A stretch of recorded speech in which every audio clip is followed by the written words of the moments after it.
Good day, viewers. You're once again welcome to my channel. Panic in Aso Rock currently because the world powers are currently interested in the imprisonment of Kanu's case.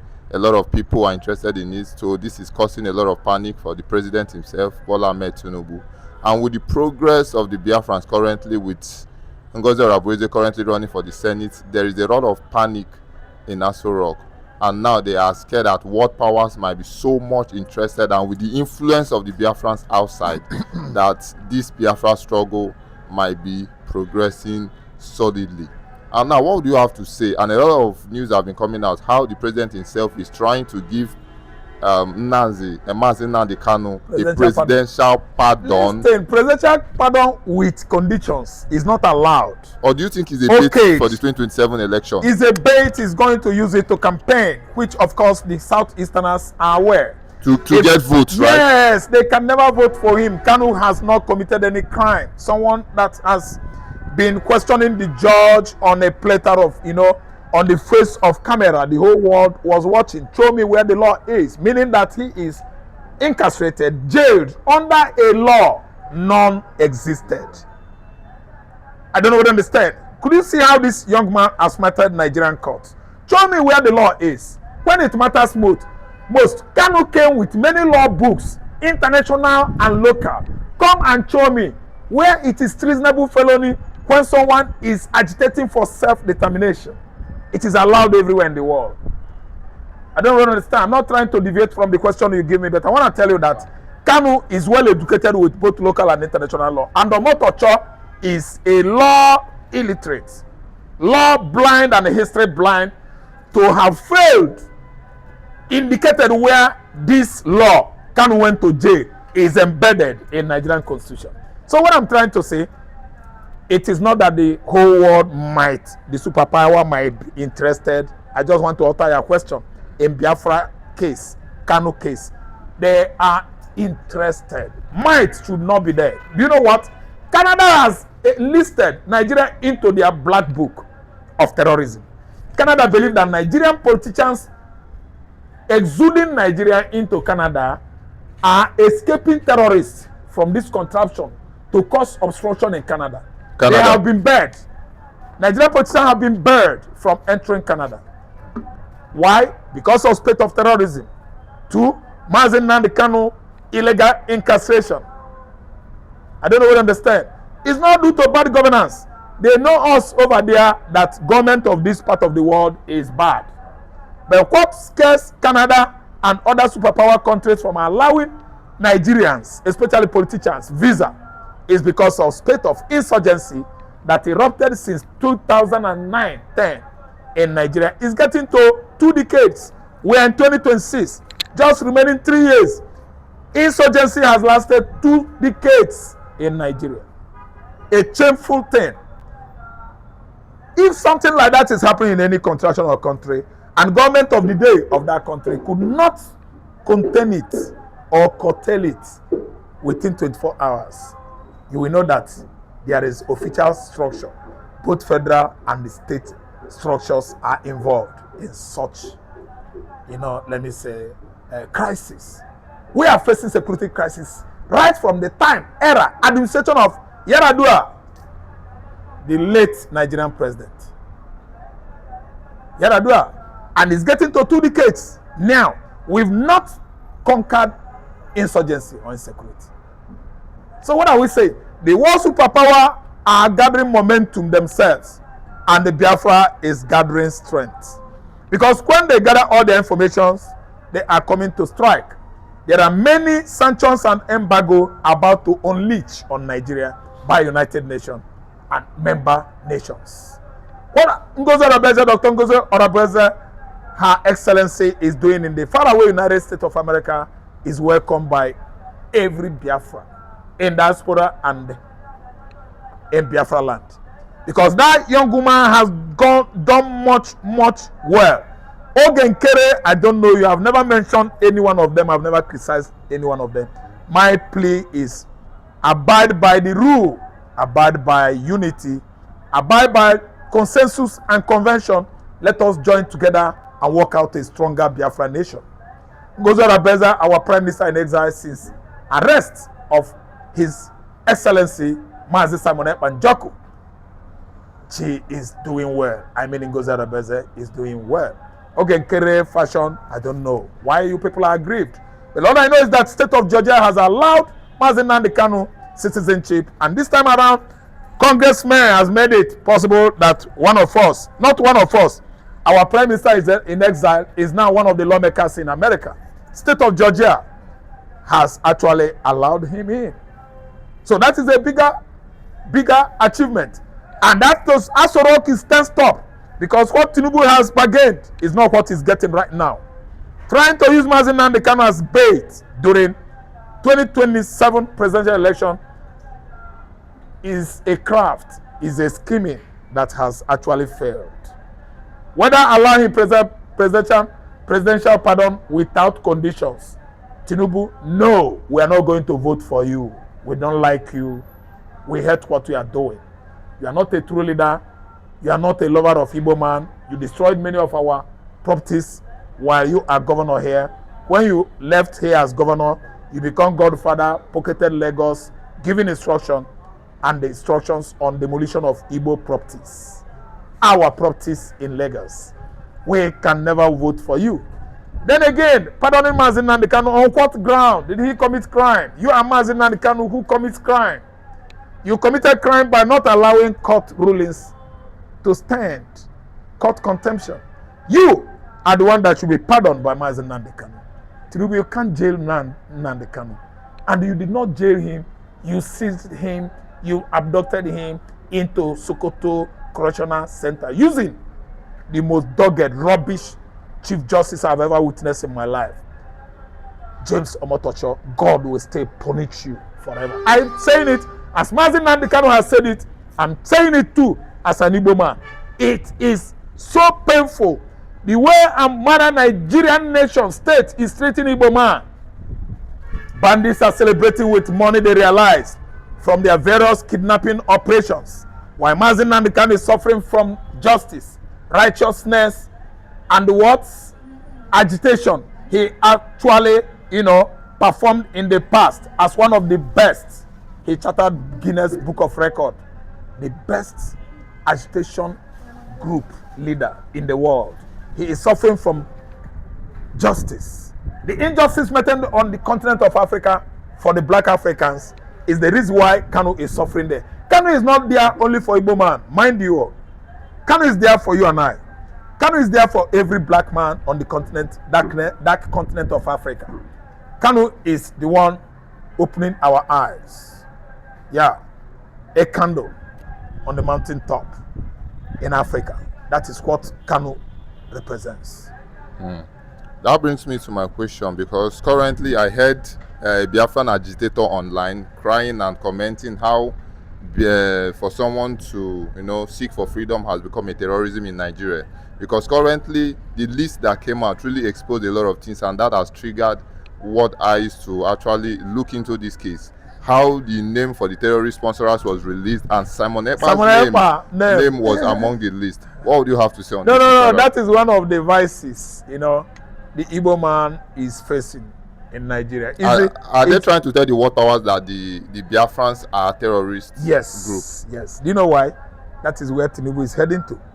He went into agreement with the Fulani Janjaweeds. Yeah, they actually documented it that he's not going to allow Biafra to go. So that's why after the proscription in the previous administration, this current administration followed up. And you could see that neither Igbo man nor Yoruba man is a terrorist. But Tinubu has succeeded on calling Yoruba man, Yoruba people terrorists. If he could uphold what Buhari did in the past and have the gut to enlist Mazi Simon Ekpa's name among the terrorist sponsors, he has succeeded on calling his own Monna terrorists. You know why? In Dubai, the names of the terrorist sponsors were compiled, properly documented during Buhari administration, sent to him. After going through, he actually found out that the game was over. He was number one. Buhari was number one. You don't know? The grand patron of the number 4th deadliest terrorist organization in the world, that's a Hesme, is Buhari.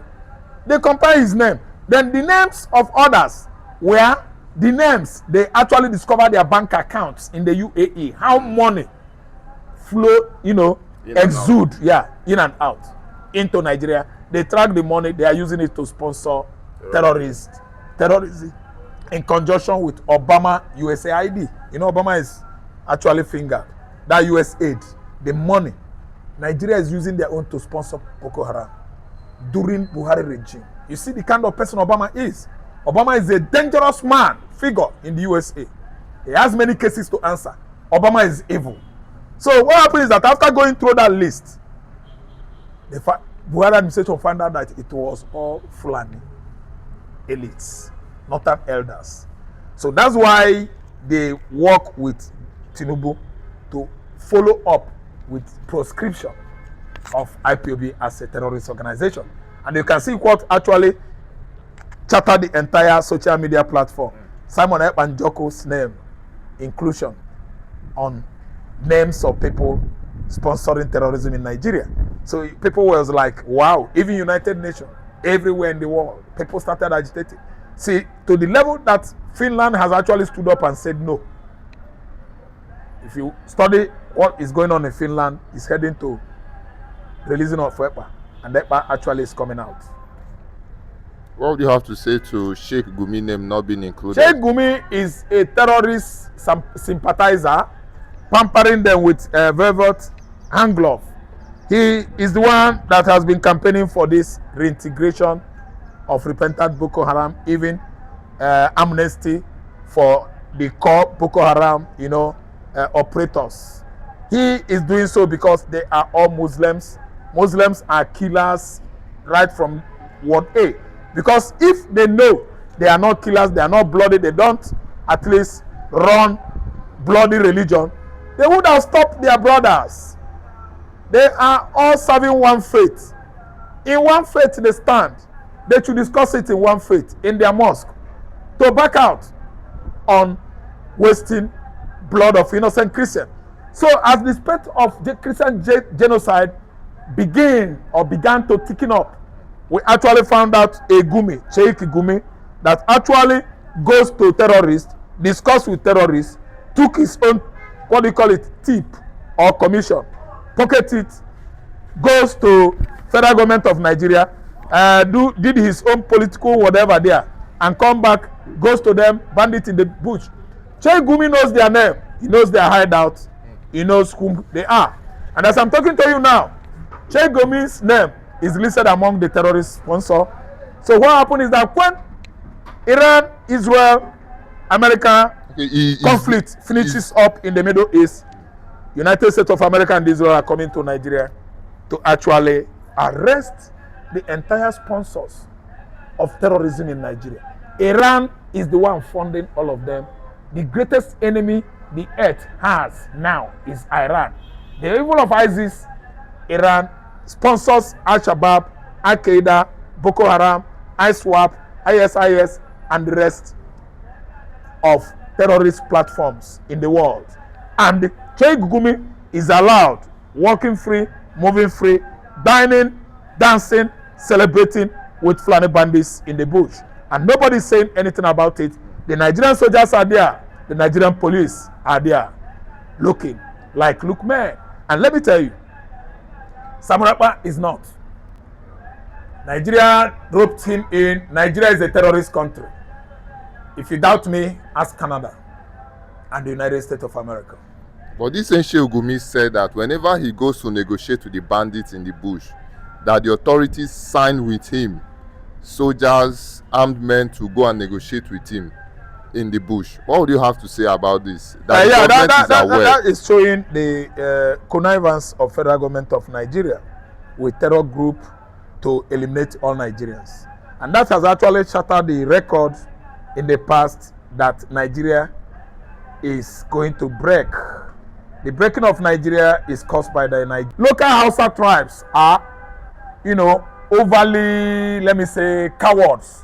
They allow them to sit on them, force their religion on them. With religion? I'm telling you, with religion, Islam. And the Hausa man succumbed. Today, Hausa man is regretting. If you doubt me, ask the guru of the man, that man that is a human rights activist in the north, an Hausa man, very, very educated man. Ask him. If anybody on the comment section that is doubting me, you could Google guru, go to his page or whatever, you will understand what I'm saying. The Hausas succumbed to Fulani on gunpoint. Yeah. Fulani is the most useless tribe in Africa. They migrated from Arab. They are manifesting Cain as their own great ancestor. Cain that slaughtered his brother Abel. Fulani is killing everybody at will, doesn't want to know. All their life is to waste blood, believing that that thing they call Allah will give them, I don't know, heaven. See, let me tell you, Igbo man will never, ever give up on standing on his rights. And when you talk about Nigerian military, no, discuss Biafran Liberation Army. That's where the Igbo youths are going to be thoroughly enlisted into and form a very strong, let me say, contraption called Biafra. United States of Biafra has come to stay, no matter what Musa and the defense headquarters is doing. They are causing more trouble. Jude Okonkwo, I think, yeah, from Ezagu, Enugu State, a lieutenant with more than 2 master's degree, was spied beginning of this month in Zamfara, no, in Katsina, in the barrack, and it wasn't a face-off or confrontation with Boko Haram. I'm telling you. Inside the barrack. Barracks. They stabbed him to death. Not that the terrorists did so. That's why his retired military father took to the court. I'm telling you, he has gone to court to unravel, to unveil, to discover, to find out what actually went wrong. Because they buried the man, the Igbo officer, like a nobody. Someone that has gotten up to that position with more than 1 master's degree. What are you telling me? Do you think that Igbos were fools? The Fulanis are fools. They don't go to school. They live in the bush. So we are the ones that have the knowledge and the information. Fulanis should be given such treatment, not Igbo man. We are not enlisting into the army. We can never. With what you said, the Fulanis living in the bush and the Igbos being educated, do you think that was the main reason why the British got scared? Thank you so much. We got the education and our IQ is higher than that of the Fulanis. The Fulanis are the one with low mentality because they are not generally informed. I don't know what they understand. They live a chaotic life due to the fact that they are overemphasized on, they lay most of the emphasis on Islamic ideology, which, if you ask me, is atheism. You don't live up to what is not so visible and practical. If you said you kill fellow man, you possess 72 virgin in heaven. I know heaven exists, but where is heaven? Have you been there? Has anybody gone there, lived with 72 virgin, come back here with evidence? No. So that's why I call it atheism. These people are archaic people. Igbo man is informed. Science and technology we are well known for in Nigeria. When you talk about entrepreneurship, we build with our money. We don't stay from the center. I mean federal. We are the real people. And again, when you talk about age, we senior every other tribe in Nigeria. Igbo is Igbo early people. Fulani just migrated from Middle East. We migrated before them. We settled before them here. Yeah. We settled BC and we stay here. We traced our history. So someone that wanders from place to place, displacing people, grabbing their land, training their animals, could never outsmart an Igbo man. So now, the British saw this as, a shortcomings in the Fulanis, and they say, okay, let us use them to hold Nigeria because we could manipulate them. And actually, they are manipulating Fulani after giving them arms, guns, arms and ammunition to at least infiltrate the military forces. Fulani, they are just like, we are born to rule because they are the one having guns. Then the Igbo man that is so much intelligent and well informed are denied of all this. That's why Nigeria is dragging backward today. Since the inception of Nigeria in 1960, it was Nnamdi Kanu as a ceremonial president. He is not the major person. The major person is the prime minister, a man with low mentality. The same Britain started manipulating him until the coup of 1966. I don't know what to understand. So Britain they actually know that Fulanis are fool, totally disoriented people. That's why they hand over power to them. To the Igbo man that is smart and intelligent, they actually work hard to bring Igbo man down. But we say no. Britain must go down. Islam as a religion must infiltrate Britain until Britain goes down. That's the point. So finally, Mr. Raf, what would you have to tell your fellow Biafrans that are going around lobbying, betraying Biafra currently? I don't want to use the word fellow Biafra because those lobbyists working against Nnamdi Kanu's release or Biafra emancipation, they are all, let me say, bastards. They are not the true blood of their Igbo father. Their ancestry is traced to Jacob. And when somebody, instead of working with the Jews, he turned his back on the Jews and begin to work with the Arabs, that person is not truly a Jacobite or Jacob's blood. So they are not fellow Biafrans. They are ostracized Biafrans, ostracized Igbo people. Most of them are Ojus Okana and so on and so forth. The Mazi Ngige, Mazi Rocha Sokorocha and so on and so forth. Hope Uzodinma is a castrated he-goat. He has lost it totally.